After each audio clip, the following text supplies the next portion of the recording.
GPO mobile might be coming sooner than you think. The reason because of this is we already have a version of mobile which is limited to the trading hub, but not only that, but recently due to a big decline in player amount and player count, we have had a big decrease and a big decline. As many will say, the game is almost currently dying. Of course, it's not dying, but it's losing its players and has dropped down to levels never been before. It's never been this low, especially it being free.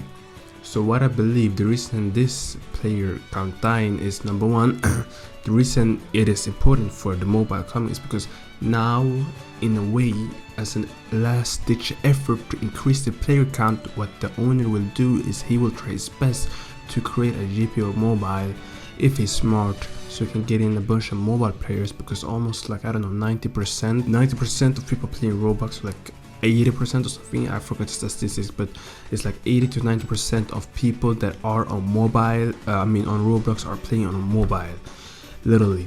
So you're losing almost 80% of potential players when you're not on mobile. So that's what I'm saying. He can recover and he can save the game if he lets it come on mobile. A lot of people like to make the argument that, hey man, it's gonna lag so much and your phone's gonna burn up and it's gonna explode in your faces because the graphics are too high.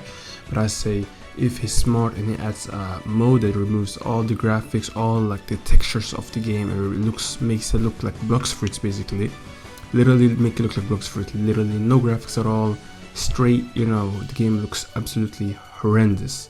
As long as people can play it, that's enough. Like, make it, call it a performance mode, and as soon as you join the game, you can either choose, depending. So yeah, so that's hopefully one way GPO can survive on phone. A lot of people are overestimating the graphics, yes, because we all know your trash as computer can't run GPO. We understand it. Even mine can't sometimes, but that doesn't mean that if they add a certain mode called the graphics mode or something like a performance mode, that other people can't, just because our computers can't run it on their PCs, doesn't mean that if they add a certain mode called graphics mode that's low graphics and that allows mobile players to play.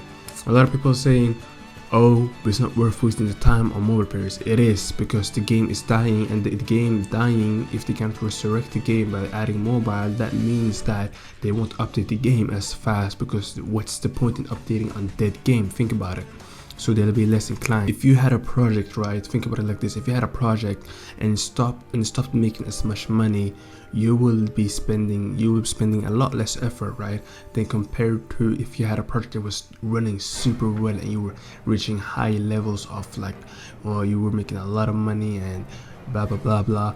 You were about to reach that big milestone. You were about to make so much money. You'd be putting a lot of effort in because you want to keep and sustain that. What's the point in trying to keep putting effort into something that's basically not giving you anything in return? Think about it. So that's why it's important for people who are saying don't waste your time on adding mobile.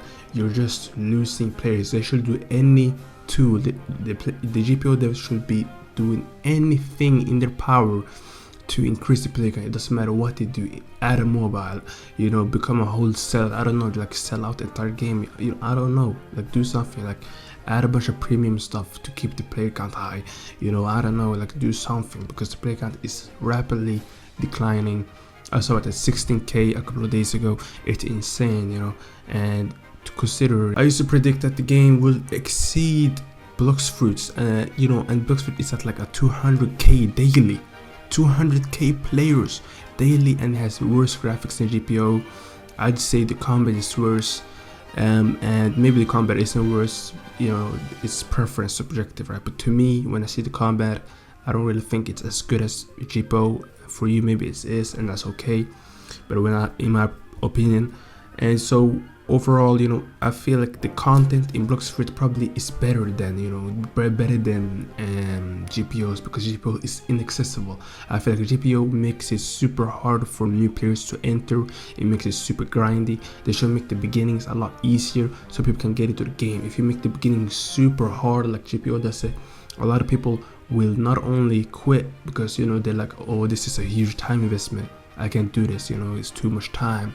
When in Blox Fruit, you can like just enter the game, literally play it on, you know, a toaster. You can play it on the toaster or like literally a potato, and you're going to do it fine. Like no lag. Game is super simple. A little kid could figure out the game in like a couple of minutes. But for GPO, you have to buy Robux to, you know, you have to buy Robux to reset your fruit. You have to blah blah blah. Like golly, you know. In retrospective, this game is super hard to get into to begin with, and then you have to grind. And it's like golly, you know, they need to fix a lot of things about the game if they want to resurrect it and try to get a lot more players. You know, it's a big barrier to entry. Also, I've been rambling for too long. My check out the video I missed yesterday. I was talking about update 6.